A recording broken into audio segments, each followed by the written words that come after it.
Sabe, em algum lugar, talvez enterrado em meio a papéis velhos, memórias esquecidas e objetos empoeirados, existe um mistério. Mas não um crime, e sim a história de como nós vivemos. Hoje, a gente vai se transformar em detetives do tempo para desvendar um caso que, olha, parecia insolúvel. E aí, já parou para pensar nisso? O que um historiador e um detetive têm em comum? A resposta é praticamente tudo. Pensa bem. Os dois estão perseguindo a verdade. E as únicas ferramentas que eles têm são as pistas deixadas para trás. Eles examinam cada fragmento, cada vestígio, para montar um quebra-cabeça que revela o que realmente aconteceu. E essas pistas, no nosso campo de investigação, elas têm um nome oficial. São as fontes históricas. É bom pensar nelas como se fossem as impressões digitais do passado.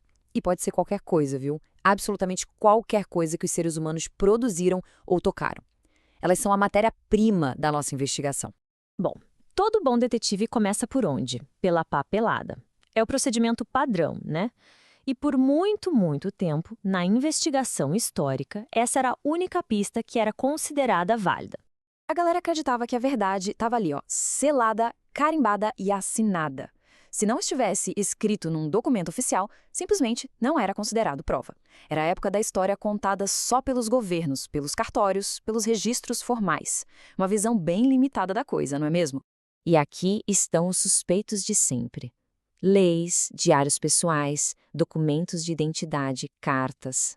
Sem dúvida nenhuma, são pistas importantíssimas. Elas dão para a gente a estrutura, as regras, os nomes. Mas elas não contam a história toda. Longe, longe disso. E é exatamente aqui que o nosso caso começa a esfriar. O que acontece quando a trilha de papel simplesmente acaba? E as vidas daquelas pessoas que nem sabiam escrever?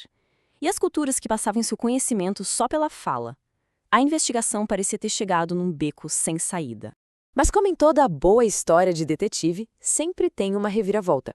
Aquele momento em que uma nova perspectiva muda tudo e reabre o caso, revelando um universo de pistas que estavam bem debaixo do nosso nariz o tempo todo.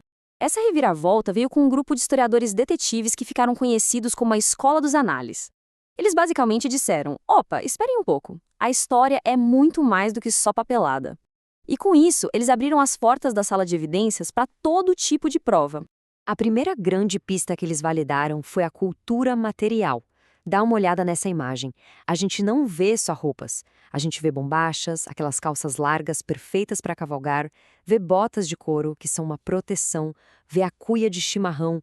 Cada um desses objetos não é só um objeto, é uma testemunha silenciosa que conta pra gente sobre o modo de vida, sobre tradições, sobre desafios. E então veio a segunda pista revolucionária, a fonte oral, a memória humana. Pessoas que viveram a história se tornam testemunhas-chave. Suas lembranças, as lendas que elas contam, as cantigas, tudo isso traz uma voz e uma emoção que o papel, coitado, jamais conseguiria capturar. Agora, vamos ao nosso mistério central. A gente tem essa evidência aqui, uma evidência visual, uma fotografia. Ela mostra um momento congelado no tempo, uma pessoa, um lugar, mas sozinha ela é um baita enigma. Quem é essa pessoa? O que essas roupas significam? A imagem nos dá o quê, mas não o porquê. E é aqui que a mágica da investigação acontece, o grande momento. A nossa detetive encontra uma testemunha, alguém cuja memória viva é a chave que faltava para decifrar o código daquela imagem. E aqui a investigação se completa. É a combinação das pistas. A fotografia mostra os trajes, os objetos, o depoimento oral. Ele dá vida a tudo isso. A voz da memória explica, ele sempre usava suas bombachas e sua bota de couro. De repente, não é mais só uma roupa, é o uniforme de um gaúcho, uma identidade, uma história de trabalho e de cultura.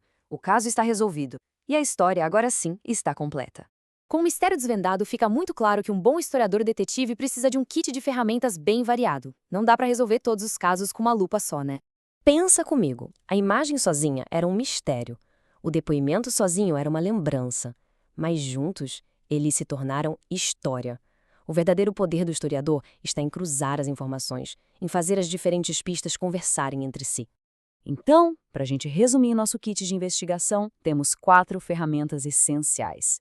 As fontes escritas, que são nosso ponto de partida, as fontes visuais, que congelam momentos, as fontes orais, que nos dão a voz do passado, e a cultura material, os objetos que testemunharam tudo. E para fechar, fica uma pergunta. Pensa em tudo que a gente faz, escreve, fotografa, veste e fala no dia a dia. Cada uma dessas coisas é uma pista que estamos deixando para os detetives do futuro. Que história será que os nossos vestígios vão contar?